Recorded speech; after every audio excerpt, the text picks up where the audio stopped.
Mo beat down. Michael Irvin suffered the consequences of trying to go up against me yesterday.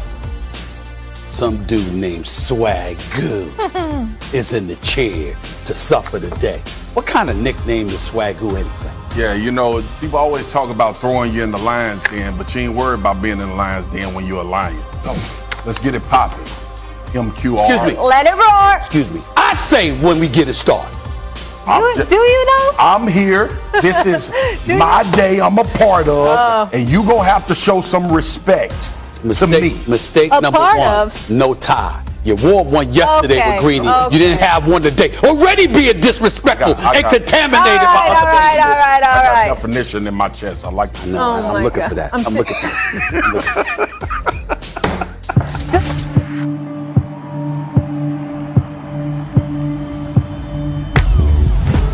I'm never losing my stride. I'm never losing my pace. Breaking my eye. I'll never let the golden age. I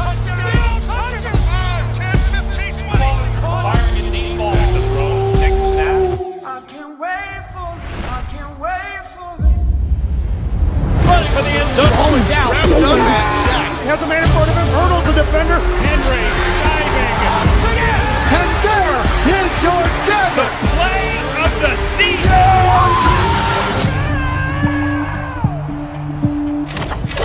If you're not hyped for football, you have a problem. What's going on, everybody? Welcome into First Take. These two are already getting it started with their lovely pleasantries. But I am happy to see you all. Stephen A. Smith, Marcus Spears. What's the face for already? Well, let me say this. First of all, it's good to be here. But let me start off the show by saying this. A lot of people out there have been wondering what's going on. I have no idea why, because there certainly have been enough headlines about it. But here's the bottom line. It's a new day here at First Take. Molly and I are still here. Obviously, there's going to be a rotation of a lot of people. Max Kellerman is no longer here. He's with Keyshawn and Jay Williams in the morning on radio. Nothing but the best of luck to him. But sitting across from me, Michael Irvin's going to be on Mondays. You're going to see Marcus Spears every week. You're going to see Keyshawn Johnson every week. You're going to see Tim Tebow every Friday, and a host of contributors that have always contributed to this show. Make no mistake about it, the Paul Feinbaums, the Mina Kimes, the Kimberly Martins, the Ted Brewskis, the Jeff Saturdays, the Dan Orlovskis of the world. The list goes on and on. Of course, let me not forget my brother Ryan Clark, along with Dominique Foxworth as well. They'll all be contributing to the show. But also in the world of sports and entertainment, on many, many occasions, there have been many people that have said they wanted a piece of me to sit across from that chair. And the chair is open. Not just the folks in sports, meaning the athletes, the coaches, etc. Not just the world of entertainment who think they might know something about the sports, but I might even entertain bringing a couple of fans up in here. It depends on who they are. I don't run from anybody. So I just want to let you know. I just want to let the world know that's what this show is moving forward. And victim number one yesterday was Michael Irvin. Victim number two is this brother right here. He's got 2 hours of a warm-up. Let's Stop go. your lie. All right. Let's go. Let's go. Let's Enough. go. Let's start it. Let's go. 2 days out, y'all, from the start of the NFL season, and we kick it off with a blockbuster matchup. Tom Brady and the defending Super Bowl champs hosting Dak Prescott and the Cowboys in Tampa. Dak returning from an ankle and shoulder. He's not seen game action in 340 days. He will be without some of his best protection, potentially. Ezekiel Elliott called Zach Martin the best offensive player on the Cowboys. Michael Irvin called him the best guard in the league. As of now, he'll be out due to COVID protocols. But Jerry Jones was on First Take yesterday, Stephen A., and he did give us a glimmer of hope. I'm still the guy that want him. He's going to be testing right up until game time, and maybe we can get a couple of negative tests out of him. If he can get 2 negatives over the next couple of days, then he could play. Don't hold out for that. So, I'm always looking for that pony in there somewhere. He's arguably the best player. Best of what? The best player. And you go in a game against the world champions and not have your best man there. That's a setback. All right. A lot of fun having Jerry on the show yesterday. Irv also said yesterday that the Cowboys are legit Super Bowl threats. Now, I know, Marcus, even though you don the uniform too, you are much more objective than one Michael Irvin. So tell me this, are they legitimate threats? No, Irv was lying. And here's the deal, too, with Jerry calling in, billionaires have a different reality. So for him, Zach Martin can play in his mind, but right now it doesn't look like that way. And the reason I say no, Molly, is because as we sit here today, what evidence do we have to prove that the Cowboys are going to be legit Super Bowl contenders? We got a defense that's being revamped, trying to figure out who they are identity-wise. We got Zach Martin, arguably the best guard in football outside of Quentin Nelson out, and that's just 1 week. But when you look at a team, like, they still forming. Everybody acts like last year was a normal situation. This is an anomaly. Mike McCarthy, legitimate first year to try to show his worth in Dallas is this year, with Dak Prescott being healthy, hopefully for the entirety of the season. But see, this is what people get misconstrued when me and SA go back and forth about the Cowboys. I'm not oblivious to the issues we have. I'm just always flabbergasted at the layups that you take. But when your teams come into question, it's always something excuses made. And see, you like to put that on me. You like to put that on me. You like people to believe that I'm a Cowboys apologist. I make real, like, pointed, very normal talks about the Cowboys. I make real normal statements about the Cowboys. You haven't heard me on this set say the Cowboys are going to win the Super Bowl. I was asked a couple years ago if I thought they would win in a 3-year span. No, I don't. But what I do believe is going to happen is that they're going to be a hell of a better football team than people are expecting.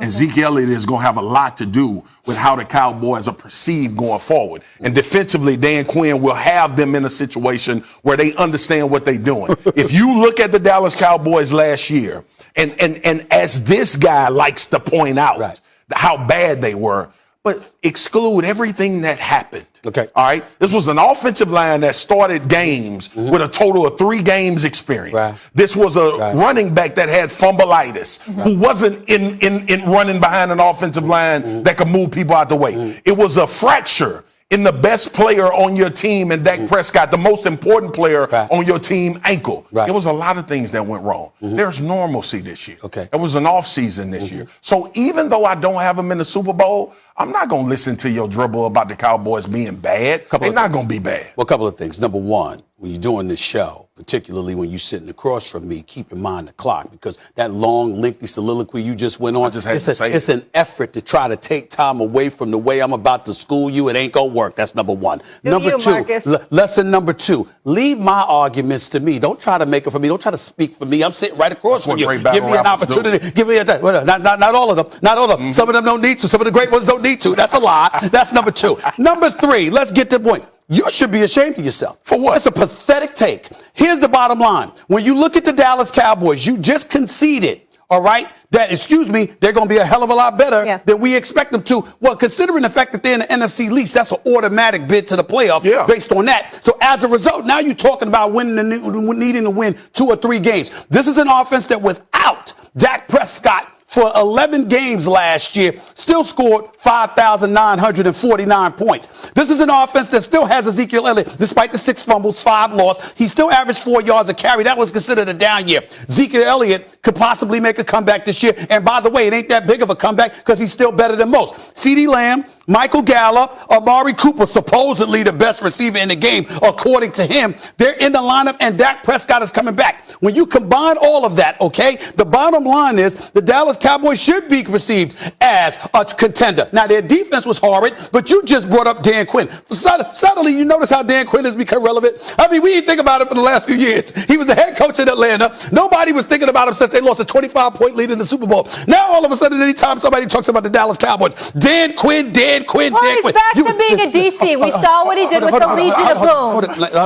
Allow me to interject. I am not knocking Dan Quinn because I know what an elite defensive coordinator that he was, and I know that he knows what he's doing. All I'm saying is that it's amazing to me how suddenly he's become relevant. And the way I look at it is this. If Micah Parsons is in the lineup, which he will be, if Leighton Vander Esch is going to be back, all right? Yeah. DeMarcus Lawrence is supposed to be up in the building, okay? He's going to be there. He's got some making up to do. He's only had 14.5 sacks, if I remember correctly, over the last 2 years, okay? After having 17 a couple of years before that. In the end, what it comes down to is this.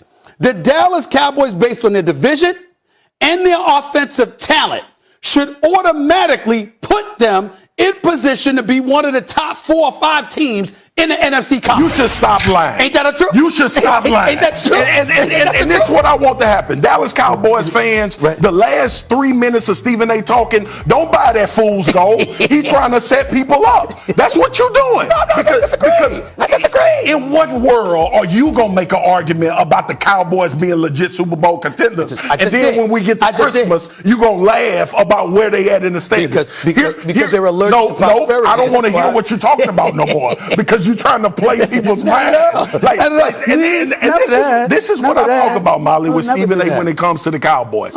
It's always an angle. Like we sit here, we 2 days away from the first game being played, and he all year long during football season, Stephen A. Smith is gonna laugh at the Cowboys. He gonna relish in losses. He gonna enjoy the fact that they not having success. Hold on. He gonna enjoy it's his agenda. He gonna enjoy exactly. He gonna enjoy a 4 or 5 game winning streak. Hold on. And then the 6th game when they lose, he gonna say, "I knew it was coming." That's your little thing. But I'm not gonna allow. I gotta tell you this. You sound like my buddy Jerry Jones. Yeah, I'm not gonna allow you to do that. Hold on. That's exactly what my buddy Jerry Jones. You can't do that. That's exactly what my buddy Jerry Jones came on the show and said. He called me a sly fox. You are. I understand. But here's the bottom line, buddy. But I'm not to allow it. Here's the bottom line, buddy. You can deny it all you want to, but the fact of the matter is, when you look at that NFC conference, you got the Green Bay Packers, you got the Tampa Bay Buccaneers, you got the Los Angeles Rams, you got the Seattle Seahawks, and likely the San Francisco 49ers. Tennessee Titans. Hold on, I'm talking about in the NFC. Yeah. There's not another team in the NFC that you can definitively say is better than those Cowboys. That's the reality of the situation. You don't know. And because you don't know, that puts them in contender status. That's what it is. That's what I'm saying. If they buy this at home, I'm through.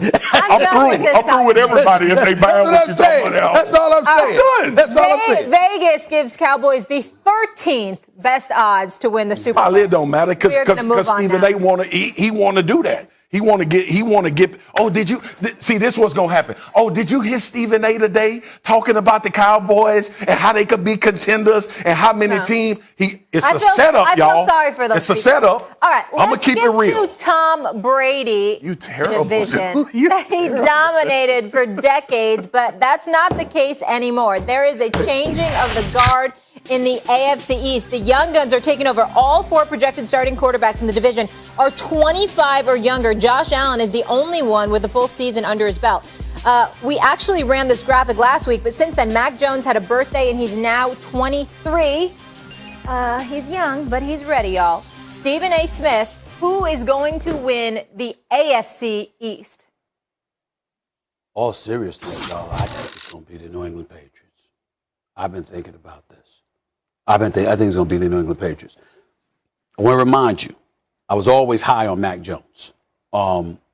Going down to Carolina, Alabama, Nick Saban, sent me down there, took the team. Here we go. Was it the greatest speech of all time that they ever had? I have never said that, and I would never say that about myself. Contrary to popular belief, I do leave it to others to toot. It is absolute fact that he thinks that speech is why they won. No. That's Paul Feinbaum. That's Paul Feinbaum. You and Tom Brady are best. That's Paul Feinbaum. That's not me. you. That's not me. But here's the deal. They did say it was the greatest speech, but that's a different subject for another day. You. They did say it. I mean, you just ask them. You know what I'm saying? You should invite me down and talk to them kids. I'm trying to tell you, I'm a motivator, baby. I'm a motivator. Here's the deal, Marcus.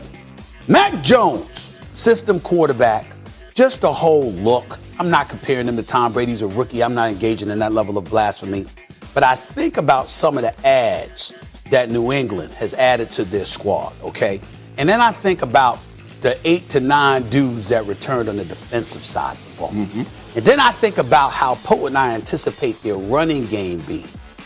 And then I get to the Buffalo Bills and the Miami Dolphins, and somehow, some way, I just look at this as being a situation where you might split during the regular season or whatever, but you got a chance to win a division.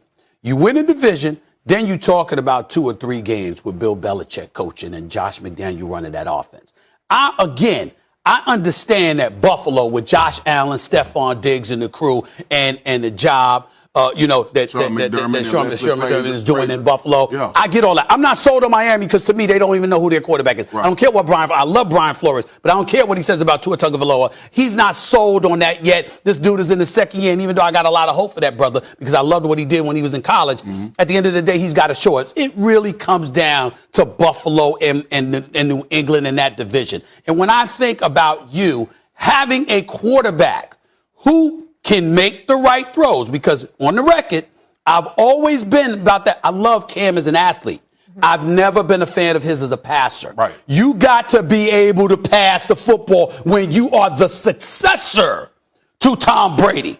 And in Mac Jones' case, all he can do is pass because he ain't a runner. So when I look at it, I'm saying I can't sleep on New England. They got a lot of the veterans returning. Nelson Aguilar and a few others, they picked up some pieces in the offseason.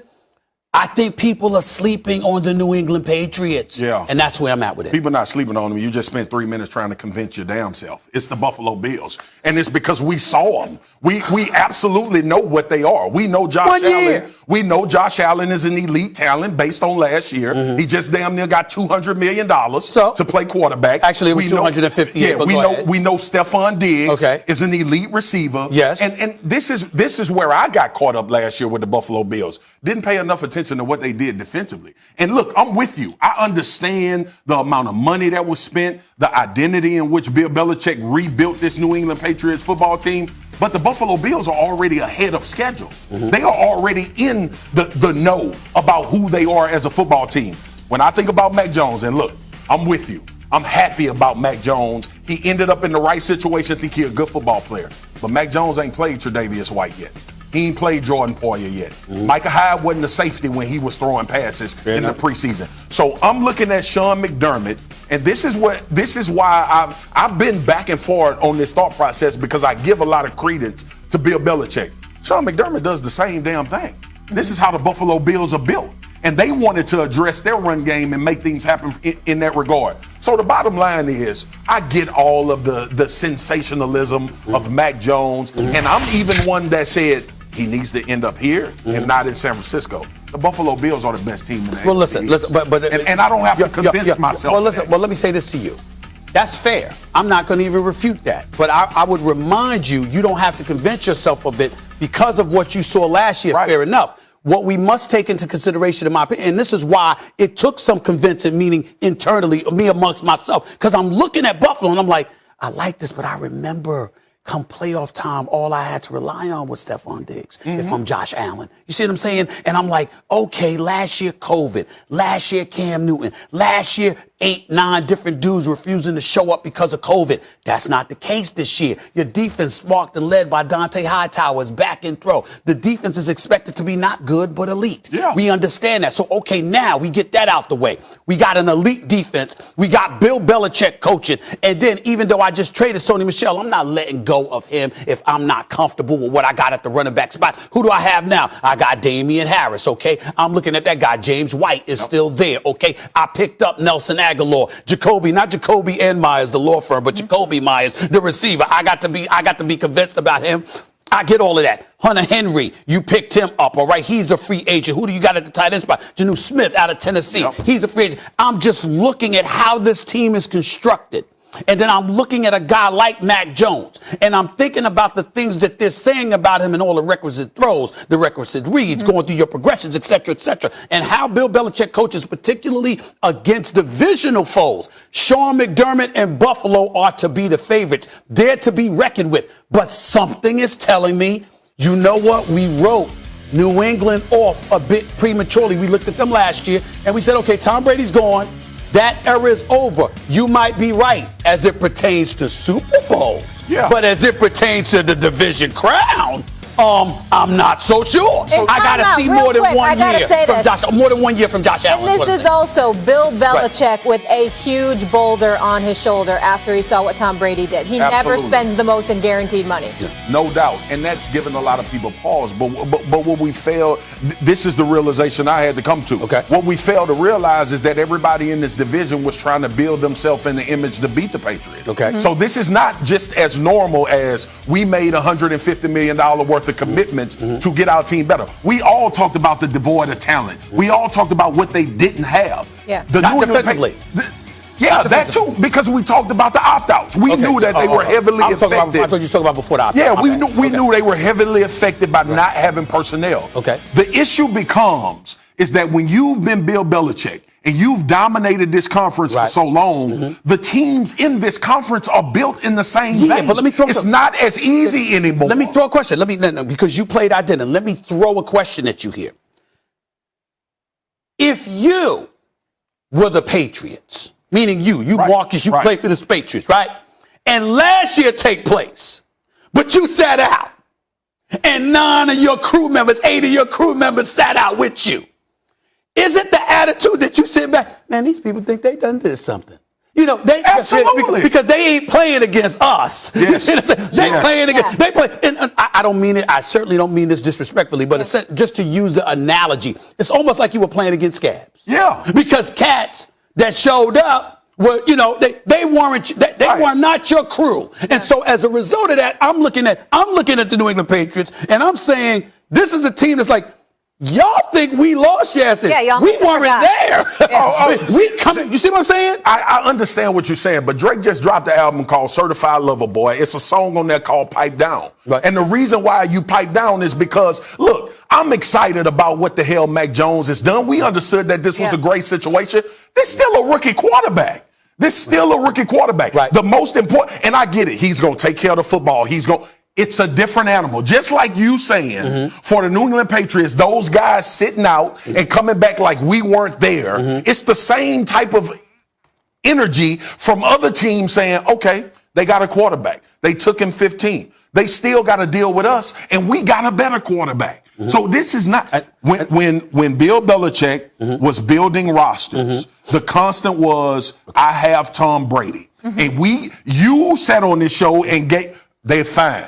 Right. They got 12. Yeah. They're fine. That's no longer the case. But what I'm saying to you is this, Marcus. We're not debating this point because I'm deferring to you. Right. I'm deferring to your expertise as a former NFL player. Josh Allen was sensational last year. Got paid for it. Year before that, he completed 11% less of his passes. What I'm trying to say is this. If my crew is out last year, and on top of it all, I got a year of film to study on you because that's what you did. What I know what I'm going to see. I know what I'm looking for. You don't know what you're going to see. We got to wrap it up. But the job not harder than Mac Jones is. Okay. I just want to say one thing. This conversation kind of became a two-horse race, right, between the Bills and the Pats. But Miami does go to Foxborough week 1, so that's going to be fun. Tua versus Mac. We'll learn a lot more about this division. Obviously, there's some rust week 1, but looking forward to that for sure. Guys, 3 teams all have a real shot for the same thing, but which of them has the best chance to win the AFC North? We're talking Stephen A. Steelers, Browns, and Ravens next on First Take. Plus, watch your mouth. It'll be a high-stakes season with high hopes for the Rams after trading Jared Goff for Matthew Stafford. So who is under more pressure to win? Is it McVay or his new prize QB? Keep it locked. Ahead. All right, Marcus Spears, you've been calling for the Ravens to step up their passing game for a minute. Well, they're trying to get Lamar Jackson security for the future. Baltimore signing arguably their best pass catcher, tight end Mark Andrews, to a 4-year deal. The team didn't reveal dollar figures, but a source told Jeremy Fowler that the deal is worth $56 million, $14 per season, making Andrews the 3rd highest paid tight end in the league, trailing only George Kittle and Stephen A's favorite, Travis Kelce. Confidence is high in Baltimore that they can take home a division crown. Caesars Sportsbook does have Cleveland's odds close behind, and the reigning division champ is still hanging around in Pittsburgh. They've won the division in 4 of the last 7. Marcus Spears, who are the favorites to win the AFC North? Cleveland, this is for you. You like basketball. You like that reference. Listen, this team asserted themselves in the AFC North. Let's not disregard what they did last year, and let's not disregard how they're built as a football team. Arguably the best offensive line in football. OBJ back healthy. A defense that's way improved with bringing over Johnson and Troy Hill from the Los Angeles Rams. I'm not just talking about player talent, though. I'm talking about coaching. And that's something we talked about with Freddie Kitchens. It's something we talked about how this franchise was in death, trying to figure out what direction they wanted to go. The general manager, Andrew Berry, has settled things down in Cleveland. Baker Mayfield is insulated. I don't think Baker Mayfield is going to ascend to a league MVP. I think he's going to be a really high-level quarterback if they continue to manufacture offense like they do. Kareem Hunt, Nick Chubb, go through all of the names. But this division that I played in, by the way, before you start your dribble, is built at the line of scrimmage. And the Cleveland Browns right now are further along than everybody else in that division when you start looking at up front. The addition of Jadeveon Clowney, arguably the best defensive end in football, in Myles Garrett. There were some that contest that. But the Cleveland Browns are well suited. And more so because of Stefanski, the philosophy, and the way that they're built. Now, go and tell me why the damn Pittsburgh Steelers are the king of the division. First of all, don't be sitting there trying to ruin it. I had the audience in suspense. Don't be trying to mess up my argument. That's number one. Number two, got news for you. I haven't always been a fan of Cleveland. This is for you. Because of that stimulus package the league threw to Cleveland when they suspended Draymond Green and then messed up the whole finals after Golden State went up 3-1. So don't get me started with that, because that's a different subject for another day. Now, I do love the fact that you brought up Andrew Berry, because the bottom line is African-American being the GM. Yes. I appreciate that. The job that he's doing, the NFL team should look at more brothers and give them those opportunities. Absolutely. And Kevin Stefanski has proven himself to be a damn good coach. No shade there, but here's the reality of the situation. Who is the reigning division champions? That would be the Pittsburgh Steelers. When I think about Big Ben Roethlisberger, what was the mistake that was being made? 608 passes last year, through fresh off of elbow surgery. That needed to be in the 4 to 450 range, but you couldn't do it. Why? Because you had the worst running game in all of football. Not that James Conner's the worst, because he certainly wasn't. He's a decent back, but he ain't what they needed. He wasn't that dude. He was no Le'Veon Bell from years ago. But you know who might be? The brother Najee Harris. Where's he from?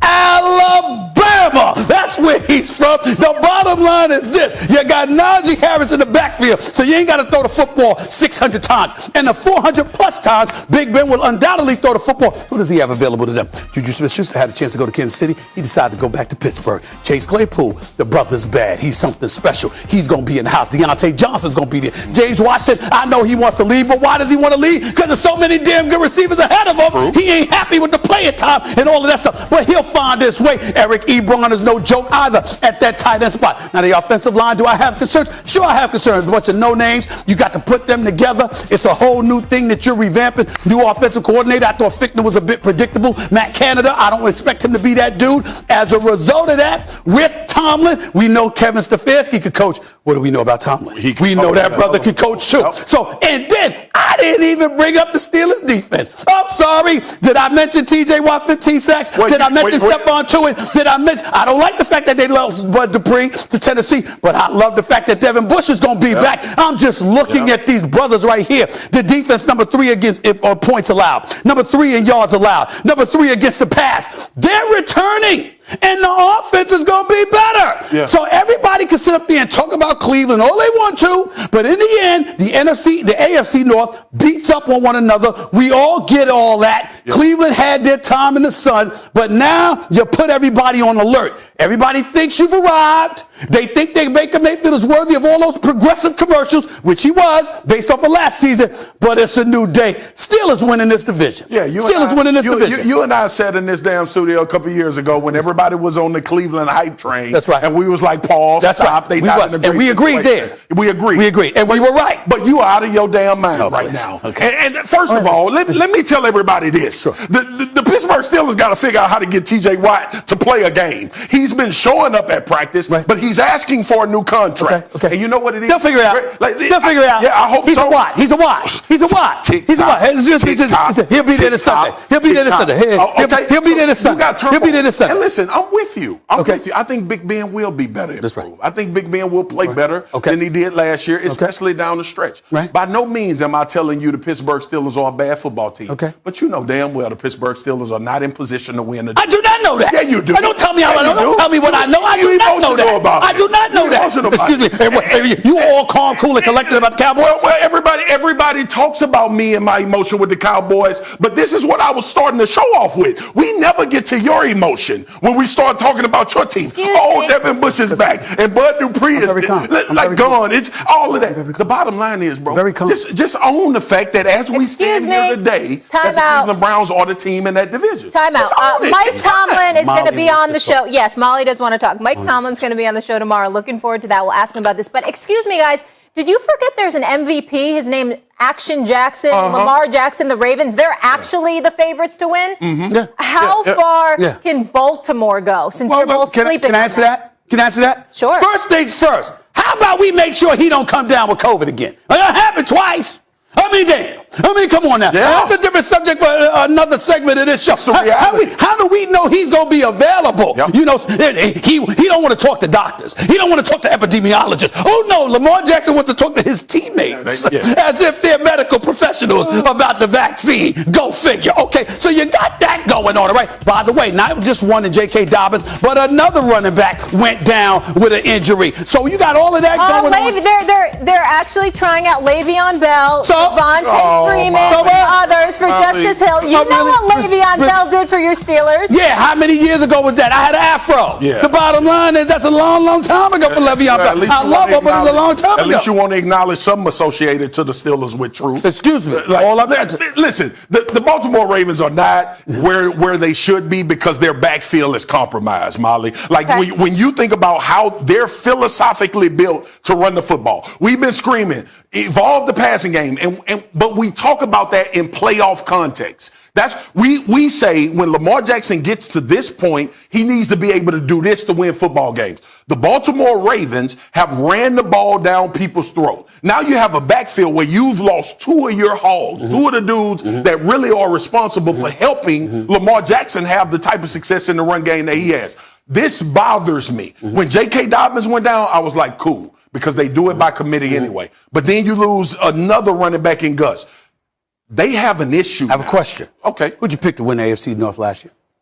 It wasn't the Steelers. You picked the Baltimore Ravens. Yeah. Who won the division? The Steelers. I'm just saying. I just point that out. The only reason I'm bringing that up is that people customarily count out the Steelers. They're going to wait for Ben Roethlisberger to retire the last few years, and the Steelers rise to the occasion. I'm looking, if they didn't have their defense, I would feel totally different about you. But the bottom line is that defense is going to be real. Right. And offensively, you add Najee Harris. Of course, I'm concerned about the offensive line, but I do have one positive. It can't be worse than it was last year. Well, you better hope it can't be worse. It can't be worse. All right, so I'm looking at it from that perspective, and I'm saying, excuse me, the Steelers, y'all must have forgot.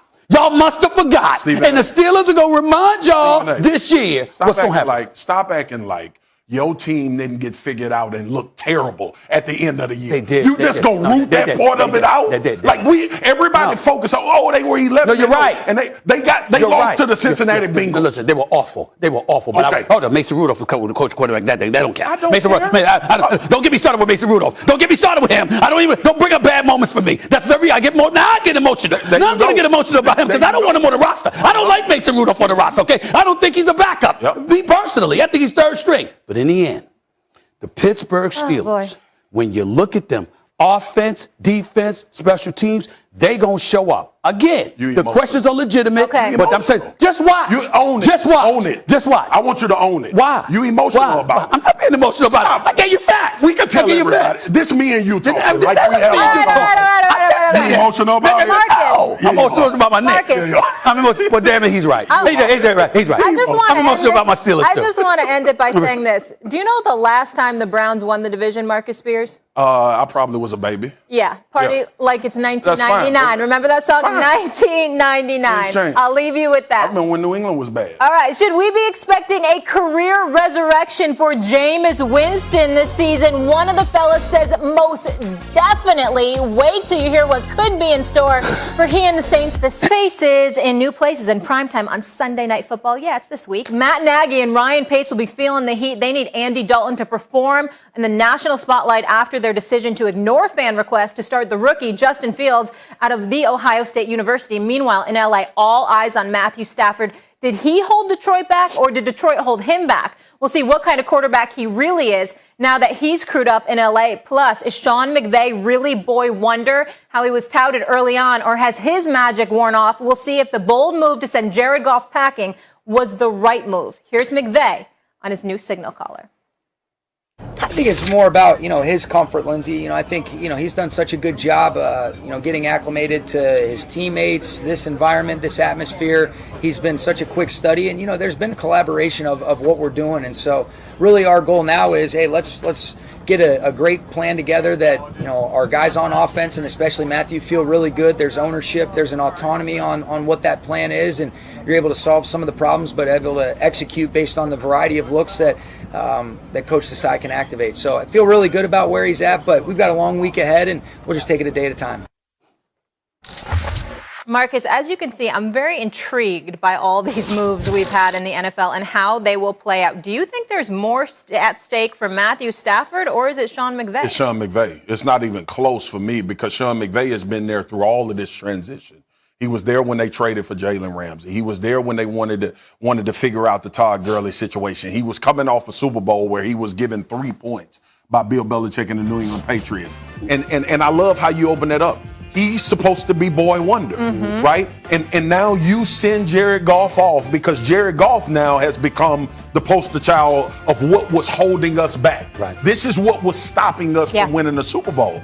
And everybody seems to forget. So I hear all of the Matt Stafford is he really that guy from Detroit? The only thing we paid attention to for the Detroit Lions was Matt Stafford, right? His talent lends itself to us believing that in a better situation from a team standpoint, building standpoint. And remember, Matthew Stafford went through coaches after coaches after coaches. They could not get it right. He was in a bad franchise, and he was in a franchise where we knew they weren't going to win games, so we didn't see him on television. But NFL players know how good Matthew Stafford is. I saw him mount a 20-point comeback when I was playing against him with the Cowboys and said, he's elite. The talent is elite.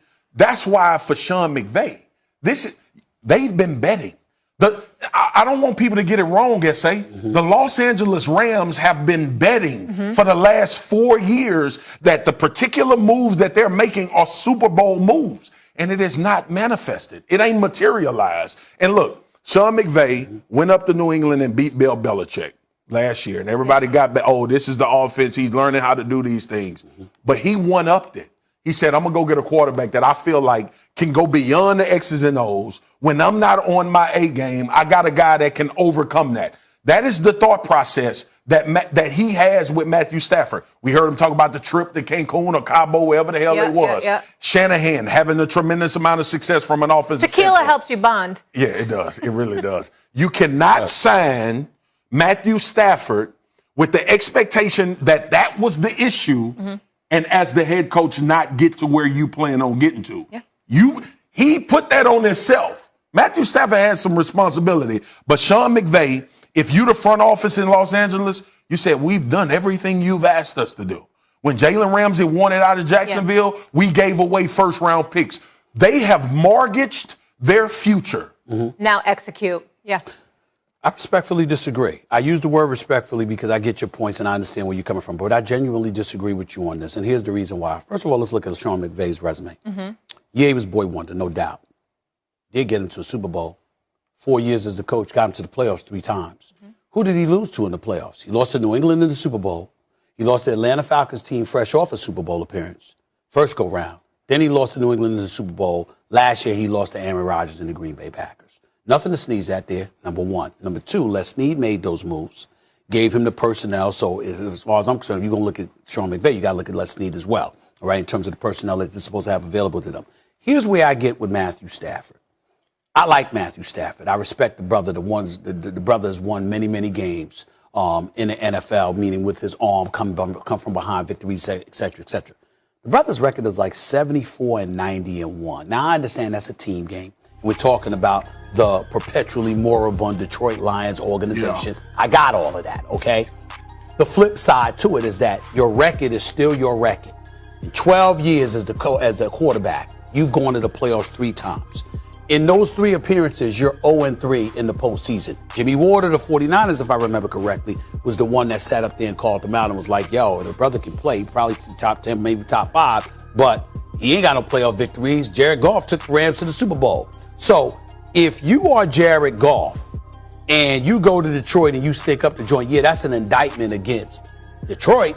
But if you're Matthew Stafford coming from Detroit to the Los Angeles Rams with McVay as your coach. With Robert Woods is one of your receivers. Cooper Kupp is another. You just picked up Deshaun Jackson. I don't give a damn how old Deshaun Jackson is. If the brother is healthy, he can take the top off of any defense in the NFL. The brother can fly, okay? And you just picked up Sony Michel, okay, because Cam Akers went down. So you got a running game. You got a passing game, all right? You got a decent enough offensive line. You damn sure got an elite defense. You got a coach that no one is accused of being oblivious to what the hell is going on and has some idea about what he's doing. If the Los Angeles Rams, and I'm talking if they struggle offensively, because if your offense is elite but your defense is struggling, we're not going to look at Matthew Stafford. But if we're looking at a Los Angeles Rams offense and they're not getting it done, I'm not trying to absolve Sean McVay. Right. But don't tell me that Matthew Stafford ain't going to be the one that most people are frowning upon more than Sean McVay. That's where I'm going with. Stephen, so here's my problem with that. Okay. Sean McVay is the common denominator in all of these circumstances, right? Like at some point, you have to focus on the guy that's telling you. Let me remind you, Sean McVay is the one that said Matthew Stafford is going to take us over the top. Okay. His evaluations of it's not us. We can believe what we want to believe about Matt Stafford. But what you supposed to say?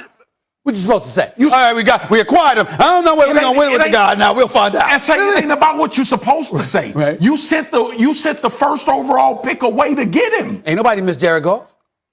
You know that. But where does the pressure lie? What Sean McVay sending Jared Goff away to get Matthew Stafford? What story does that tell? Sean McVay put all of the onus on Jared Goff. Well, that's. He put the onus. Come on, you know this because you do a great job doing what you do on NFL Live every day. When Sean McVay traded Jared Goff, it wasn't just that Jared Goff was somebody that wasn't producing. They talked about them not being on the same page.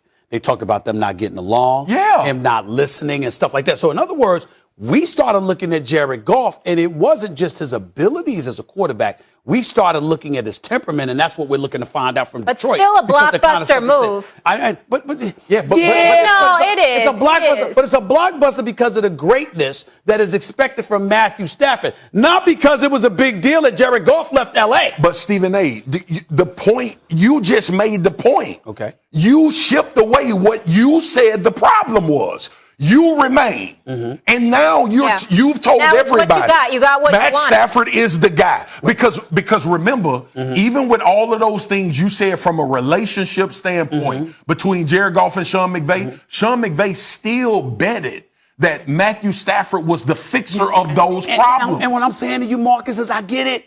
And I get where you're coming from. And if Matthew Stafford was in his third or fourth year in the league, you got me. But a 12-year veteran that has been around, that is universally recognized as one of the top quarterbacks in the game, you better show up. All right, let me ask you this quickly. Arguably the best division in football probably is Cardinals, Rams, Niners, Seahawks. A lot of people expect 3 of those teams to be in the playoffs. Yeah. Which team do you trust the most of all of them? I trust the Rams because I think Matthew Stafford is that dude. Okay. And listen, the San Francisco 49ers gives me pause when I talk about winning this division. Yeah. Because I can't root out the fact that they were riddled with injury last year. They lost Kittle, who is arguably the best tight end between him and Kelsey, whoever you choose. Defensively, you lose your best defensive player in Bosa. So it's not like the San Francisco 49ers are going to go quietly into the night. And the one thing about them is they've been on this path. Like, they understand who they are. We know that the Rams got to figure out, Sean McVay and Matt Stafford got to figure out what things work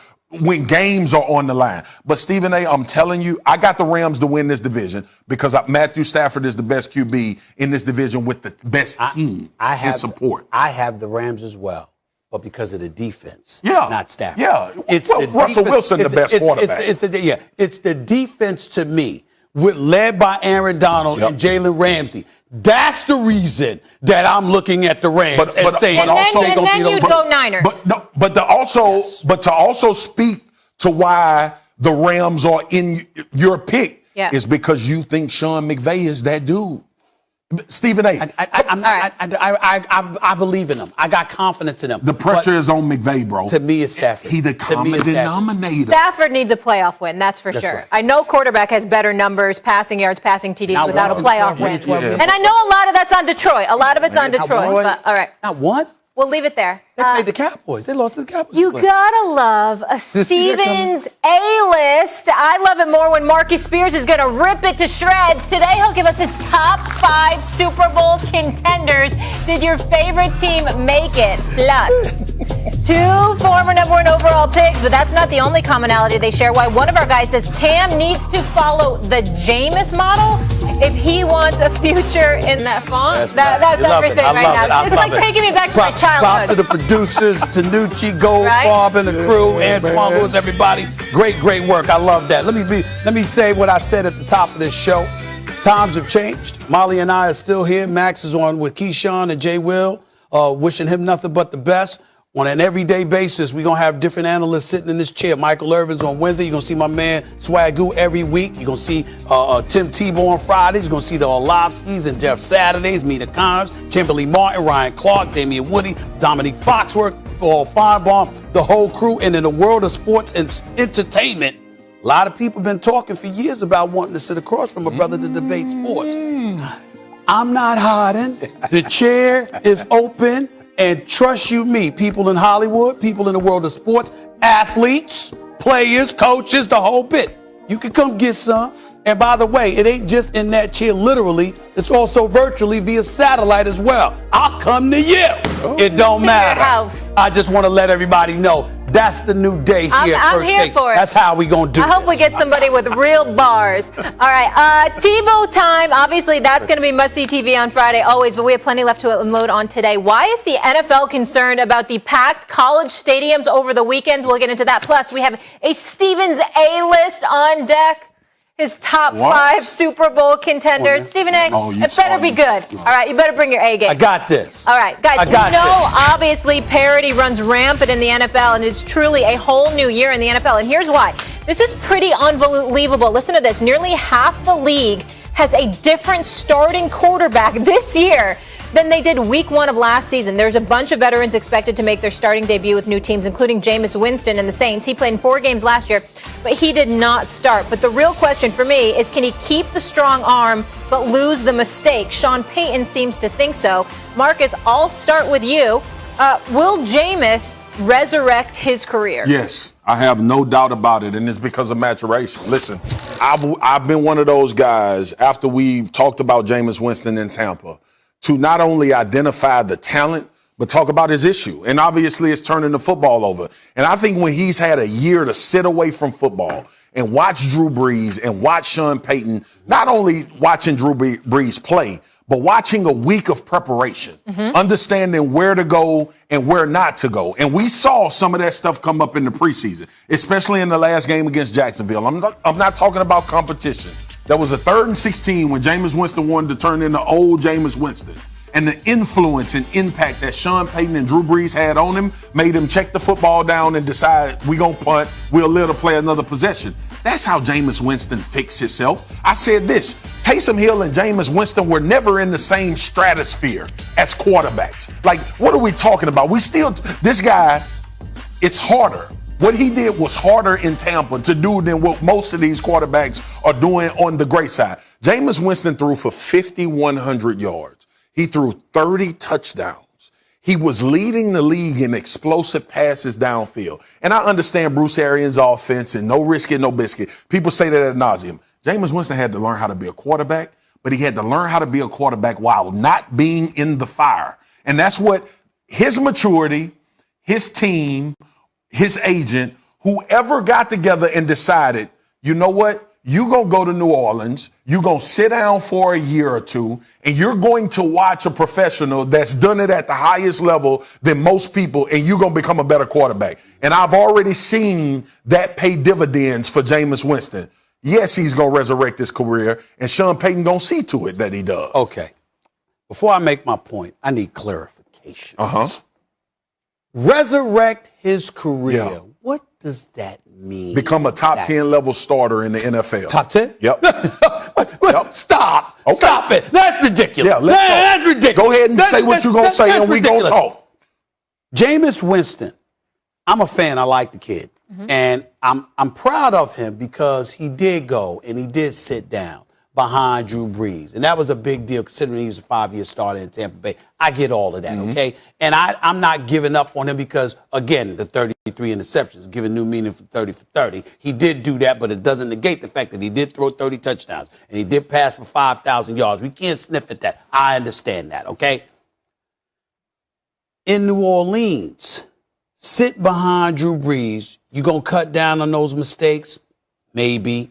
I don't imagine that he'll throw another 30 interceptions. He did have one season where he threw 28 interceptions. He had another season when he threw 22 interceptions. He's thrown 121 interceptions over the course of his career. He is mistake prone, and because he's a guy, thank God he doesn't play for Bruce Arians. Because for Bruce Arians, I mean, no risk at all. I mean, that's the worst coach he could have played for because Jameis Winston has that in his head. That was from his days at Florida State. Okay, that's who he is. He don't mind taking chances. He goes for it. He truly believes in himself, and I got to give him props for that, even though it didn't always work for him. In New Orleans, you've been running this system led by Drew Brees for over a decade. Yep. And now your first year going, okay, you don't have Michael Thomas to start off with. We know the the friction and all that stuff. Plus, he ain't 100% healthy, which I don't totally absolve Michael Thomas for. I thought he pointed the finger a little bit too much at the organization instead of looking at himself personally. Had to come to Sean Payton's defense for that. How the hell are you going to wait until June to get operated on? And the season ended in January, and you in the midst of $100 million, $20 million a year. Damn it, get it treated. That's just me, but I don't know all the details of fairness to him, so I'll leave that alone. But you still got Alvin Kamara. You got Latavius Murray. I get all of that. Marquez, Callaway, Traquan Smith, they can ball. Yeah. But I'm like, Michael Thomas ain't there. That's huge. And on Jameis' best day, he never had the accuracy of Drew Brees. So when you talk to me about top 10, I think you out your mind. Okay. I'm not saying that he a scrub. I'm not trying to disrespect Tony Shane. I'm rooting for him. But top 10? I got a question for you. Nah. I got a question. Nah, I don't see that. If Jameis Winston only throws 10 to 12 interceptions, what you think his number's going to look like? If he only throws 10 to 12 interceptions, I'll tell you he'll pass for about 4,000 yards. And you don't think he'll be in the top 10 conversation? Right, but I don't think that's going to happen. I see Jameis How Winston. fixable are the turnovers as a football player? Like, honestly, because he's got the second most turnovers ever in a player under the 26. I see Jameis Winston throwing a minimum of 16 to 18 and Peyton Manning was trending in the direction as well. But remember, when you have an opportunity, and this is what I said in the first, when I was talking about Jameis Winston, he's had an opportunity to learn football. And it manifested. I'm not talking about something that Jameis Winston has been hopeful about. The things that he said he learned has shown up in his play in the preseason. Okay. And I'm basing it off of the fact that he's learned how to play the position. It wasn't about Jameis Winston's talent and what he could do as a quarterback. Arm strength, ball placement, deep ball. There. We all know that. Jameis Winston's issue was he thought he needed to do it every play. And what he showed me in the preseason is, you know what, I can take a check down. I can throw the ball out of bounds. See, here's where I got to chime in with a question because, see, I can't. He got me here. I got to admit, he got me here. Okay. Because I can't get on Marcus about this because I don't know his position. Because I never asked him what I'm about to ask him. How much stock do you put in preseason? I put a tremendous amount of stock in the thought process in preseason. And let me explain. When I see rookies play, all right, let's take Mac Jones, for instance. What we talked about with Mac Jones, do we see it? Is it something that we see? I'm not talking about the defenders he playing. I'm not talking about, is he operating this offense at a high level? We answered that question, yes, right? When we looked at Zach Wilson for the Jets, the things we talked about in the draft, arm strength, live arm, plays under control, we saw all of those things in the preseason. Let's get to Jameis Winston. Jameis Winston was in New Orleans learning how to play the position. It's the conversation we were having when Drew Brees was the starting quarterback. Jameis Winston is the backup. He didn't play. Sean Payton gave Taysom Hill an opportunity to go play.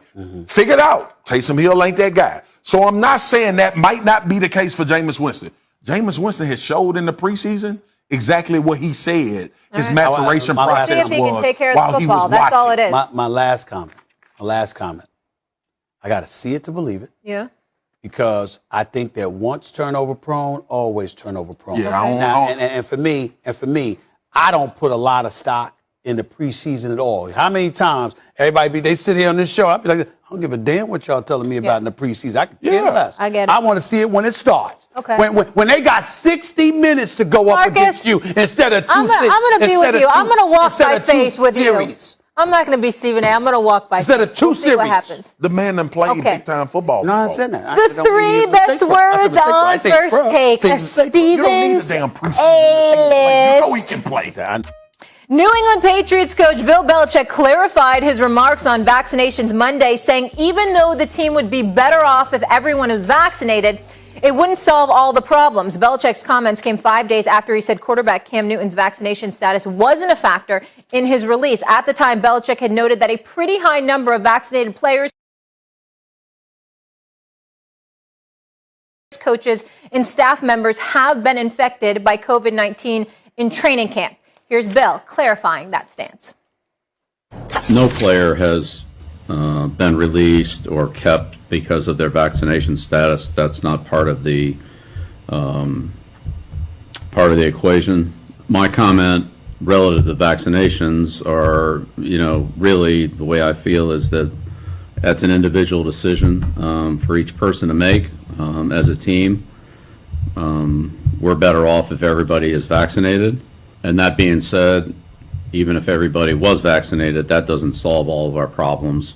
As we've seen, multiple players and head coaches and assistant coaches throughout the league test positive for COVID even after they have been vaccinated. So it's still incumbent upon us to be vigilant in our daily hygiene and decision making for the health and safety of each of us individually and our team. And so we'll continue to follow all the league protocols as we always do.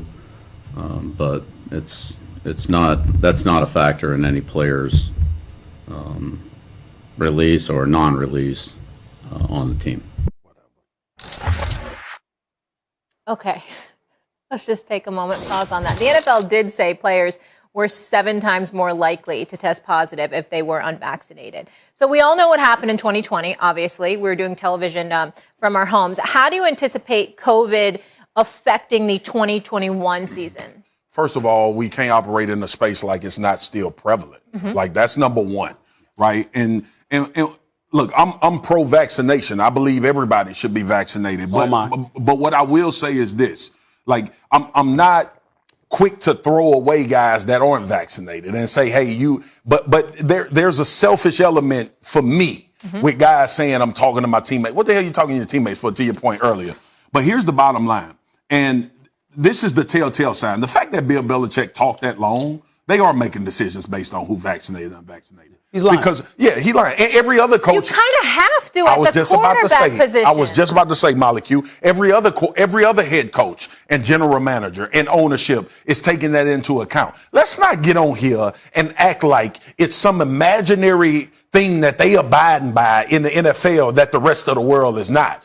If you're vaccinated, it's cut in half the time that you have to sit out. That's the bottom line. That's the reality of the rules in the NFL. If you're not, you 10 days. It's going to be 10 days, regardless. And 10 days is going to cost you a game unless you potentially in a bye week or 2. So for Bill Belichick, every other head coach to get up there, I know it's politically correct to say that, but it's a lie. Because, 9 years I spent in that league, personnel decisions have always been made based on health. It's always been a big part of it. And COVID-19 is a health risk. Yeah. More than anything, it's a health crisis, right? But when you're talking about preparing for a game and you don't know if your starting quarterback or your starting left tackle is going to be available, or you get news on Monday that my starting left tackle is out and unvaccinated, so we definitely don't have him, and you're trying to win a Super Bowl, and you're trying to coach a team and have everybody available, and you're going to get on television and say, my decisions aren't swayed by guys that potentially only spend 5 days off as opposed to 10 days. So to that point, Stephen A., they lying. The discussion is so much more deeper and layered than what we're covering here. But Bill Belichick he is dead wrong for getting on television and saying decisions are made based on guys' vaccination status. It absolutely is. He's lying.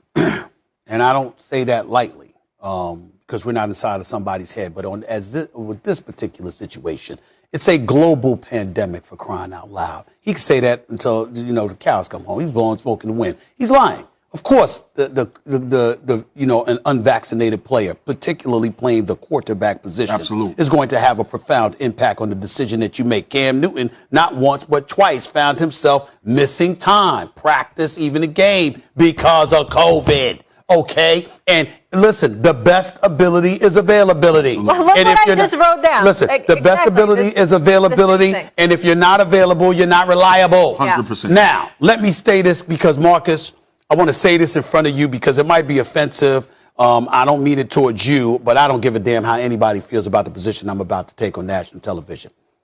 They lucky I ain't running the NFL. Yeah. Best interest of the league clause. You wouldn't play. If it were me, yeah. I tried to talk to the Players Association. We couldn't come to an agreement. Coaches, staff, other folks employed by the leagues have to be vaccinated. Right. The only people that it's not mandated for are the players because they have a union, the Players Association, that's protecting them from what? Because I got news for you. You ain't protecting them and you ain't protecting us. The reality is that if you end up testing positive, you can have an effect on somebody else. Okay? If we all understand, if you're vaccinated, you can still catch COVID. But people forget the crisis about COVID-19, believe it or not, wasn't just wasn't just being unvaccinated, wasn't just the virus, wasn't just that some people were dying. The problem was you didn't have medical facilities available. Absolutely. You didn't have personal protection equipment. You didn't have all of those things, okay? There was a shortage. There's a shortage of hospital space. There's a shortage of beds. There's a shortage of doctors. That's why this was so pivotal, because you didn't have the people to treat you, okay? That's what made it so catastrophic as well. So if you get vaccinated, chances are you don't have to go to the hospital. You could go home, you're going to feel sick, but you can recover because you already have the vaccine, right. Okay? And by the way, the Delta variant that's circulating out there. Oh, by the way, when we're available, my time comes in December. The second it's time to get the booster shot, I'm getting the booster shot. Oh. Why? Because I work with y'all. Yeah. And I work in this building. And I got to work around other people. And I have children and I have a family. And I have to take that into consideration. And this is the thing that drives me nuts. And that's why I say I'm so done with people I'm talking about the athletes, because the NFL and NBA, it's a private industry. Yeah. You don't have to play. You ain't entitled to play. I mean, I think it's shameful when athletes talk about, oh, it's a private matter. It is not a private matter because it affects anybody that's standing right next to you. You're not living a private life. You're not living a private life. That's ridiculous. No. But this is the thing that drives me crazy. And I got to say this. You're going to laugh when I say this, Marcus, because you know I'm on point with this. If I hear one more person, Molly, if I hear one more person, Marcus, talk to me about what's in the vaccine. Oh, my God. I swear, I might slap him with my phone. I can't take it. And here's the reason why. Here's the reason why, guys. Also, the flu shot, chicken pox, and all these shots you've been taking all of these years. All right, excuse me, Molly, people take supplements and vitamins. So now what we trying to say, we trying to front. Oh, what we do is we look at the bottle and we dissect every ingredient in the supplement, the vitamin, and then we Google it and we look it up. You're a damn liar. These people, we go to the doctor, we feeling sick. The doctor prescribes the medicine. We go to the CVS, Rite Aid, or something. We pick it up and we take the medicine. Why all of a sudden we acting like, we dissecting and picking apart one ingredient after another? It's the biggest damn lie imaginable. They're full of it. And so I'm telling you right now, the NFL, I'm glad the NFL has made it inconvenient for unvaccinated people. I'm glad the NFL and the NBA, has stepped it up. If it were me, they wouldn't even be allowed to play. To piggyback on They wouldn't be allowed to play at all. Stephen A., last season, there were 541 instances of players being put on the COVID-19 list. Yes. So to your point, that clause, they could. And let's also make sure we're highlighting how we're not phony. You got to be vaccinated. You rolling up in Disney. Yeah. Absolutely. Walmart. I mean, a whole bunch of companies out there. Yeah. You got to be vaccinated. At some point, you know what you're saying, Steve? At some point, you just got to stop listening to the people. Yeah. Because they're going to figure out a way to talk around what the issue is. If you're vaccinated, it's much more safer for you. Yes. Absolutely. That's the bottom line. Yeah. Right. The NFL reported it 7 times a cycle. Too. All right. For the best interest. Let's keep it rolling, guys. A few more things we want to get to. Stephen A., are you about to come? The defending Super Bowl champs are 2 days away from kicking off the season, so it's time for Stephen A. to tell us his top 5 Super Bowl threats for the season. Top 5 Super Bowl threats. Swagu.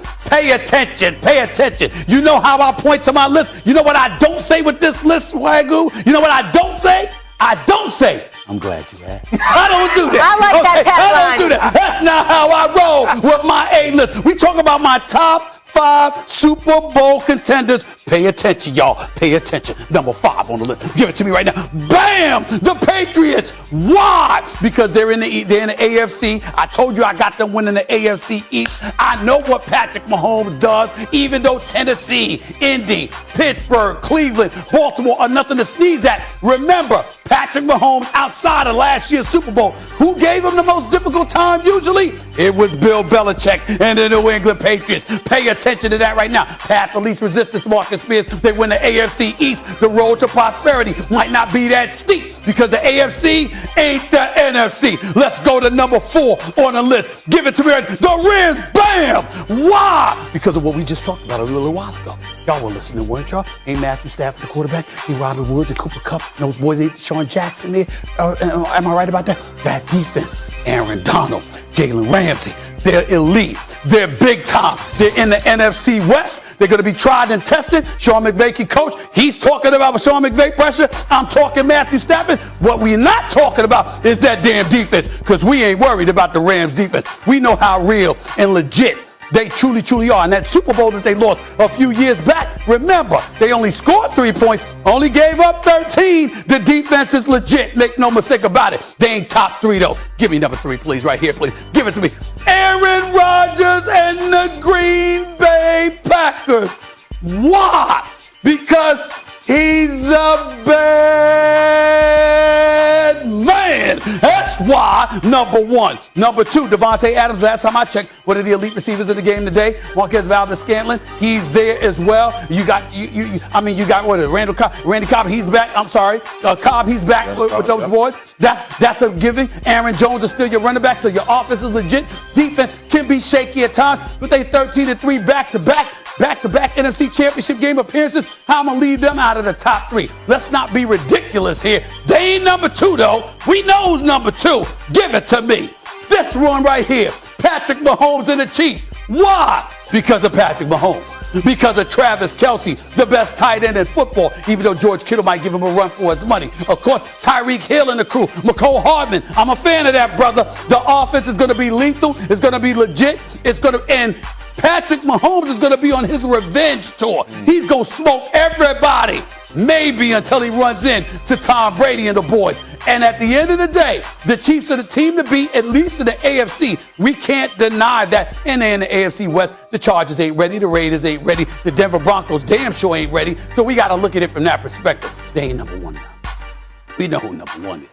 It's the reigning, defending Super Bowl champion, Tom Brady and the Tampa Bay Buccaneers, returning all 22 starters.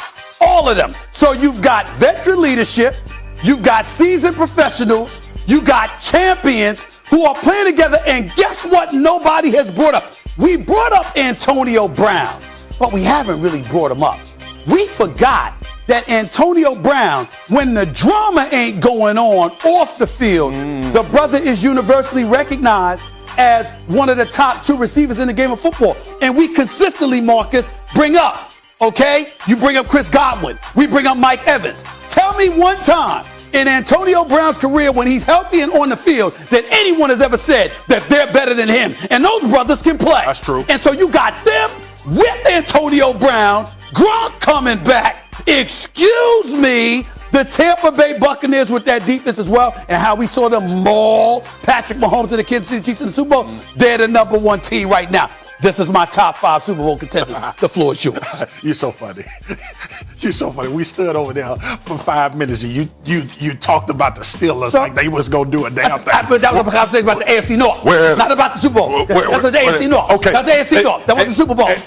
So you betting on Mac Jones and not Josh Allen? I'm betting on the Patriots defense and Bill Belichick. Okay, well, I'm not. And that's why the list is wrong. Okay. The list should have the Buffalo Bills included right here. Okay. The best quarterback in their division. Okay. I like the Rams pick. I like the Packers pick, except for I don't know how this offseason is going to affect them. We all assuming that Aaron Rodgers is walking into the building and the synergy is right. I'm not saying Aaron Rodgers is going to play bad.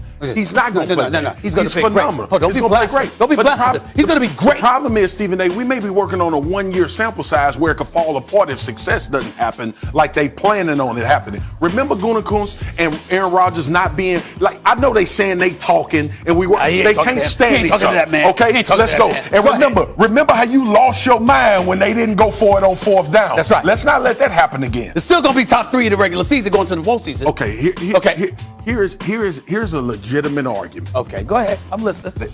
They signed. Watch your mouth. They signed Joe Tooney. All right. They signed Orlando Brown. Yes. For protection for Patrick Mahomes. That's true.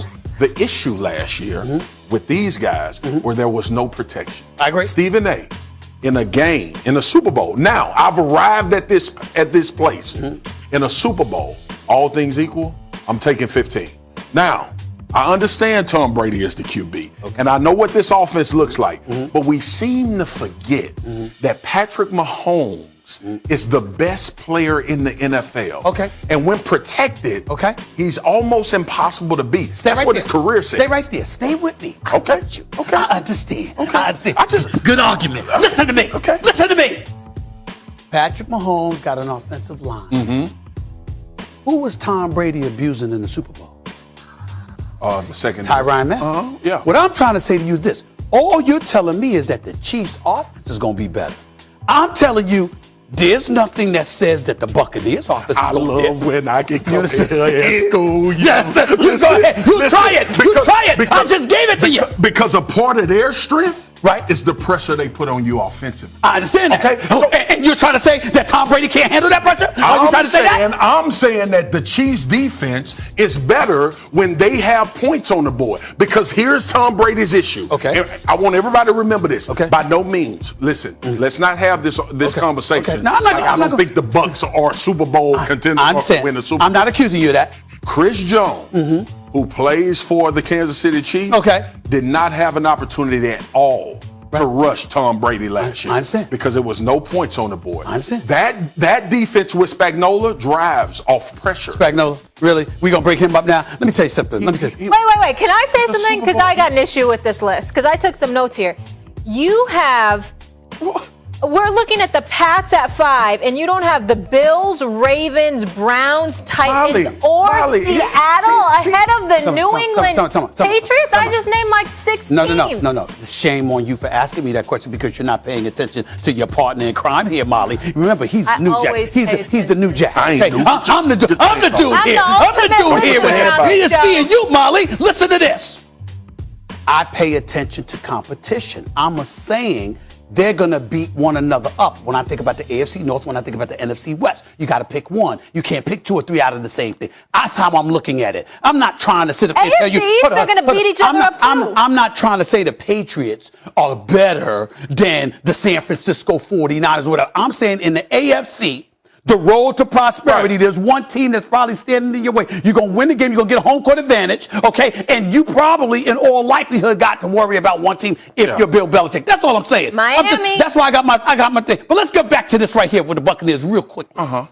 There will be no dip offensively. If anything, they got an additional year under their belt. Antonio Brown signs for 1 year. all right, at his minimum deal. O.J. Evans Howard coming back. O.J. Howard's back. Okay, you got Gronk. You got Evans and Godwin. Leonard Fournette. I mean, you got a crew. Okay, and the defense came alive in the second half of the season. Absolutely. So you're forgetting all of that when I think about this. I'm not forgetting it. What I remember is that when this team won a Super Bowl, they beat the number 1 defense in the league. Okay. Okay. All right. I'm cool with what you have here. That's right. Okay. But I'm taking 15. All right, I'm just protect. All right, but you just act like you cool with what I got there because you know know it's right. But you know it's right. That five. You've been listening. You've been listening to Five own was people a tell you. I don't understand where you pull All right, that Bill, from. come Gotta here, take a guys, risk. on Don't want to be first take. predictable with your list. Which team Take a has step out. the best Take a wide receiver group in the league? Dallas, Tampa, What are you doing? Tennessee, falling off a cliff over there, all loaded. The fellas can all season as the Cowboys prepare to take on Tom Brady and the reigning champs. Amari Cooper says he's got something to prove. I think I'm the best receiver in the league, but it's a difference between thinking that you're the best and actually going out there and proving it. Do I think I'm the best? Yes. Have I proven it? I wouldn't say I have. So the Cowboys receiver group includes Amari, CeeDee Lamb, Michael Gallup, solid. I know you both think the Bucs have the best receiving core. Is that fair to say? Yeah. Okay. So second best, would you say it's the Cowboys? No, Tennessee Titans. And I don't even know why we're having this damn conversation. A healthy Julio Jones may be the best wide receiver in the NFL, right? And I know health is in that conversation, but when we see Julio play and he's healthy, Julio is unguardable. And not to mention that A.J. Brown is another big physical receiver who's ascending into the conversation of being one of those guys that can dominate a game. They felt comfortable enough to get rid of Corey Davis and let him walk because of A.J. Brown's success. It's not coincidence that Ryan Tannehill has had the tremendous amount of success he's had throwing the football either. I don't know what the effect of Jonnu Smith being gone will have and impact this offense. I don't know how this offense will be impacted with not having Arthur Smith as a head coach. But when we start talking about receivers, and I know we get enamored, like Adams in Green Bay, we got in Arizona, D-Hop. We got D-Hop in Arizona. We got receivers all across the OBJ and Jarvis Landry in Cleveland. We got Tyreek Hill in Kansas City. None of them are Julio Jones when he's healthy. And that's not to slight those guys. They great players. The Stephon Diggs of the world. All of those guys are phenomenal. But a healthy Julio Jones is alone as far as being a wide receiver and what level he's on. Now, here's my thing. I add in what the team is as well. I want you to have Julio Jones and A.J. Brown and that big man child in the backfield. Because you know what I'm going to get? Opportunities. Okay. And with them two dudes, opportunities usually end up in touchdowns and a lot of scoring. Let me say this to you. I don't have any problem with your pick. I know you don't because it's the right pick. Receivers, right? Yeah. You just missed one thing. Who throwing on the damn football? Ryan Tannehill. That was Ryan Tannehill. Yeah. He ain't Aaron Rodgers. No, he's not. He's not at all. When I think about Aaron Rodgers throwing the football to you, just like you said, you take everything into account. Right? Yeah. The people that surrounded him. So when I think about Devontae Adams, what is he, chopped liver? No, he's great wide receiver. Devontae Adams is something special. All right, now hold on. Who next? No. Who next? No. They ain't A.J. Brown. But when I think about Alan Lazard, when I think about Marquez Valdez-Scantling, and I think about the addition of Randall Cobb, even though Randall Cobb is just getting back, all I'm saying to you is this.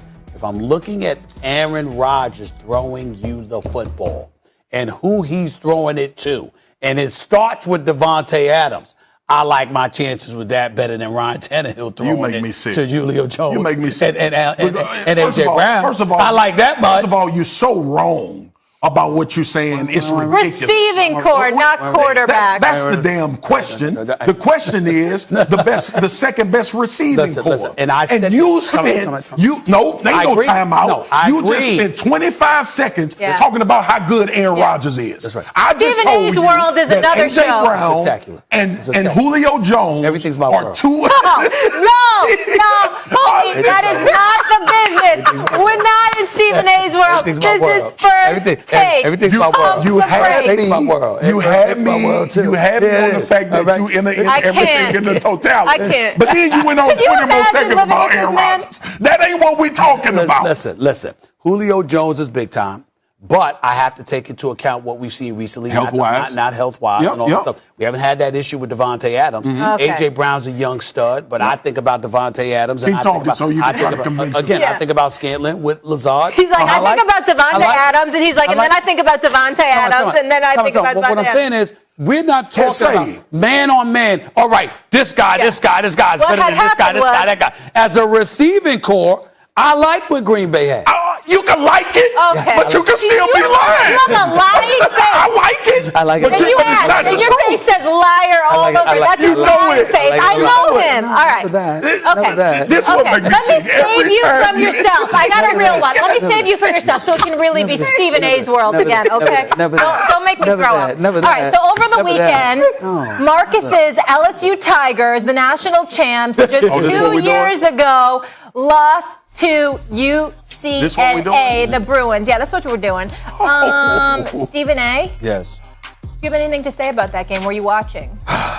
Well, first of all, I couldn't watch much of it. I know that you had Ed Orgeron getting off the team bus, talking smack to fans, and then you go and lose to Chip Kelly at UCLA. You know, once upon a time, I remember one of the greatest motivational speeches I saw was Ryan Clark giving a motivational speech to Marcus Spears on Get Up in the Morning, and Marcus Spears got in, prayed, and all of this other stuff. And they won their national championship. And ever since then, we can't find them. 5-5 last year. All right, this year, getting beat up. They ain't, not that it's fair, but people are actually talking about, is that Orgeron the right guy for the job? The bottom line is this.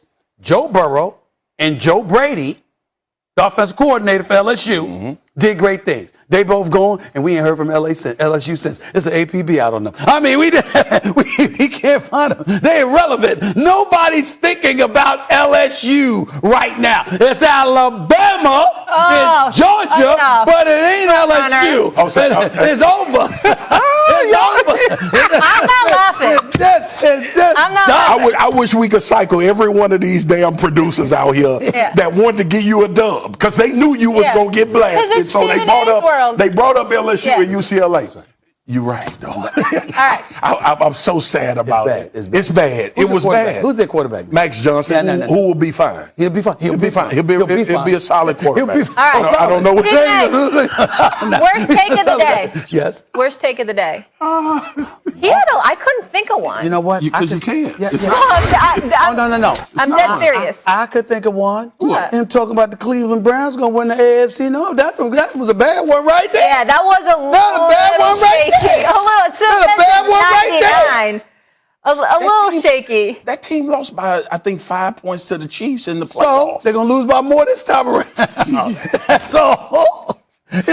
Y'all had to choose one of my takes for the worst. No, you have to go. No, you get one You get to choose one of too. mine. You got to think of one of his bad takes. He said lots of bad takes today. Come on, you think of one, right? Whatever. Well, I'm not going to even start with this dribble about the Green Bay Packers wide receiver. I'm going to leave that one alone. That's the worst. How could I forget? Fresh up my mind. Yeah, it just happened 15 seconds ago. But that New England Patriots. But why? Oh, You're going to regret it. You're going to regret it. I'm not. Listen, No, I'm not saying that you don't have points. But why would you put them ahead of the Buffalo Bills when the Buffalo Bills are returning all of their guys? Because I don't Hold think up. New England had a season. Hold up, because I've got something more sad. We talked about LSU. My UConn Huskies lost to Holy Cross, and I watched the whole game, and then it gets worse. We don't even have a coach. He's going to step down the end of the season. Now today we find out we don't even have a coach. So I'm happy academics are advancing, but what is going on with sports? Question. And I will be at the Purdue game, East Rutherford, I want to know Saturday. this. How the hell do you think as a coach you could go 6-32 and say, I'm going to retire at the end of the season? They said leave now. It's sad. I'm throwing Holy shots Cross at as my a football boy. team. I'm